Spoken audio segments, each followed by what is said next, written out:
श्री गुरु लीलामृत कथासार अध्याय 3. भगवंतांचे विविध अवतार. श्री गुरूंच्या मुखातून गुरुपरंपरेच्या मूळ पीठाविषयीची संपूर्ण हकीकत ऐकून शिष्यास खूप आनंद झाला.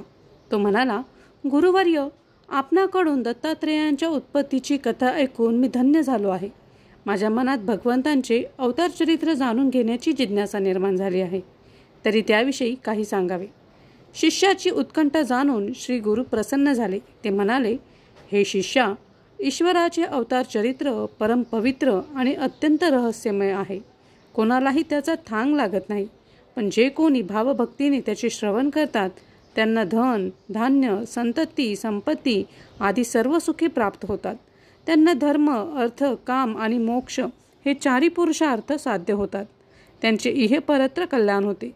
श्रीमद भागवतातील पहिल्या स्कंदात 3ऱ्या अध्यायात सुतांनी शौनकादी ऋषींना त्याविषयी जे सांगितले आहे तेच मी तुला सांगतो. ऐक. सृष्टीच्या प्रारंभी चराचराची उत्पत्ती करण्यासाठी ईश्वराने सर्वप्रथम पुरुषावतार घेतला. आता सृष्टी म्हटली की पंचमहाभूतांचा संदर्भ आलाच. आकाश, वायू, तेज, जल आणि पृथ्वी हीच ती पंचमहाभूते होत. ती शब्द, स्पर्श, रूप, चव आणि गंध या गुणांनी युक्त असल्यामुळे शांत, घोर आणि मूढ आहेत. अर्थात सुख, दुःख आणि मोह यांनी युक्त आहेत. ही भूते विविध शक्तींनी व परस्पर विरोधी स्वभावांनी युक्त असली तरी एकमेकांच्या आश्रयाने राहतात. त्यांच्यात सर्व काळ सर्वत्र साहचर्य असते.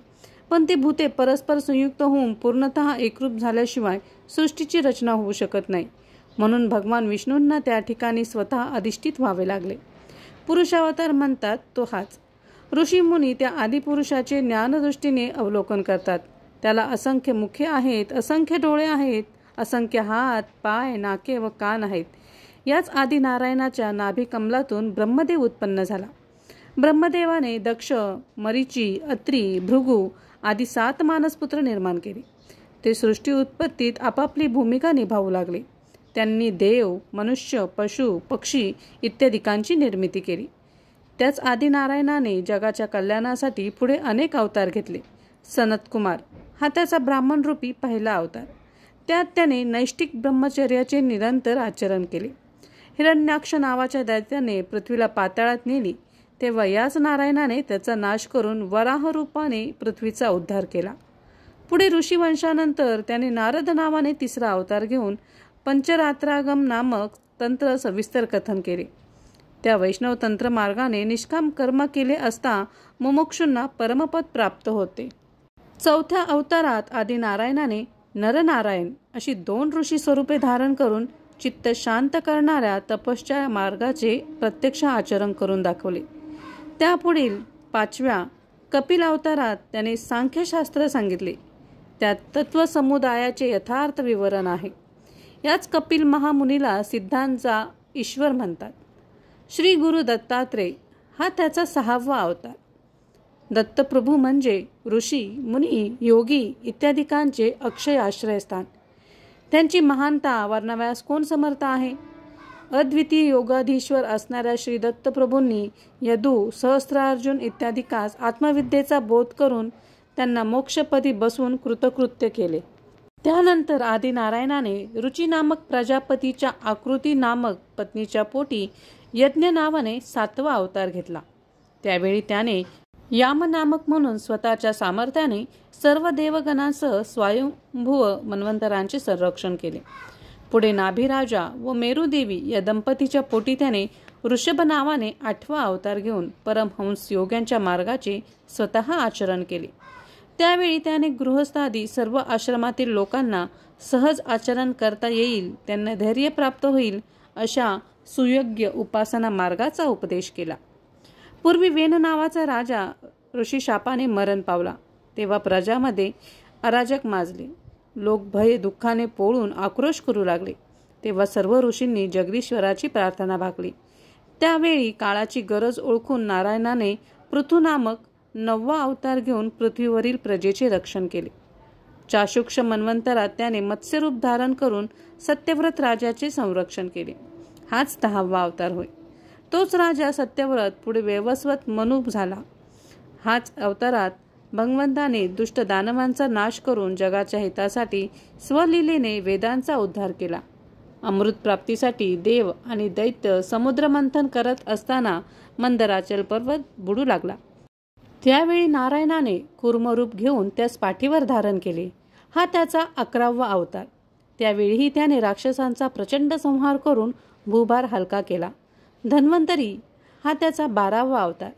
13व्या अवतारात त्याने मोहिनी स्वरूप धारण केले आणि मोठ्या चातुर्याने दानवांना बोलवून देवांना अमृतपान करविले. ब्रह्मदेवाच्या वराने हिरण्यकश्यपू अतिशय दुर्जय झाला. त्याने पृथ्वीवर मोठा उत्पात माजविला.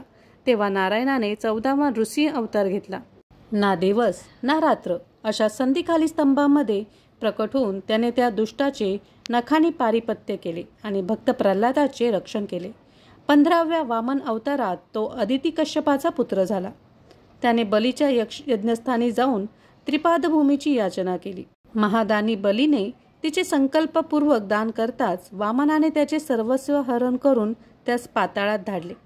त्यावेळी इंद्राला स्वर्गाचे राज्य देऊन त्याने विश्वाला सुखी केले. 16व्या अवतारात तो जमदग्नी रेणुकेचा पुत्र झाला. त्याचे नाम परशुराम. ब्राह्मण कुळात जन्म घेऊन त्याने ब्राह्मणांना त्रस्त करणाऱ्या दुष्ट राजांना यमलोकी धाडले. त्यांच्या नाशासाठी पृथ्वी 21 वेळा निक्षत्रिय केली.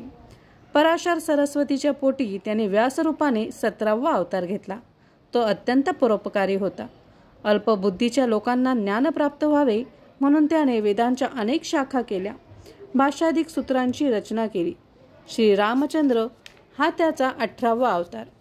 यामध्ये त्याने देवकार्यासाठी वानरांचे सहाय्य घेतले. रावण, कुंभकर्णादी महादैत्यांचे सहपरिवार निर्दालन करून सीतेला आणले. द्वापर युगात त्याने 19 आणि 20 हे 2 अवतार एकाच वेळी धारण केले. श्रीकृष्ण आणि बलराम रूपात यादव वंशात जन्म घेऊन त्याने अद्भुत लीला दाखवली. कंसादी दृष्टांचा नाश करून त्या कृष्ण परमात्म्याने अनेक जीवांचा उद्धार केला. पुढे कलियुगामध्ये दानव देवांचा द्वेष करू लागले तेव्हा भगवंताने गयेमध्ये 21वा बुद्धावतार घेतला. त्याने लोकांना दया, क्षमा, शांतीचा उपदेश केला. दृष्टांना सन्मार्गी केले, सज्जनांना सुखी केले. कालांतराने कलियुगाच्या अंती राज्यकर्ते स्वधर्माचा त्याग करतील, दुराचार करतील, चौर्यवृत्तीने प्रजेचे धन लुटतील, ब्राह्मणही मिथ्याचारी व कुमार्गी होतील, लोक नास्तिक होतील. अशा वेळी तो जगतपालक आदिनारायण लोकांच्या कल्याणासाठी कल्की नामक अवतार घेईल. हे शिष्या, यांच्या व्यतिरिक्त स्वयंभुवादिक मनु, ब्रह्मा, विष्णू, महेश, देवत्रय, महातेजस्वी मनुपुत्र आणि कश्यपादी प्रजापती हे सर्व त्या नारायणाचे जगत कार्यार्थ घेतलेले अवतार होत. या जगात जे जे दिव्य आहे ते त्याचेच अधिष्ठान आहे हे खात्रीने समज. हे शिष्या, अवतारांच्या उत्पत्तीविषयी पुराण, ज्योतिष, धर्मशास्त्र इत्यादिकांच्या अनुसार तिथी व वारांच्या संदर्भात जरी मतभिन्नता असली तरी ती निर्दोष समजावी. या अवतारांच्या जयंत्या भक्तिपूर्वक आणि उत्साहाने साजऱ्या कराव्यात. या दिवशी उपोषण, भजन, पूजन, पुराणपठन, कीर्तन, श्रवण, ब्राह्मण भोजन व दानधर्म केल्याने महत्पुण्य लाभते. इति अध्याय 3 समाप्त. श्री गुरुदेव दत्त.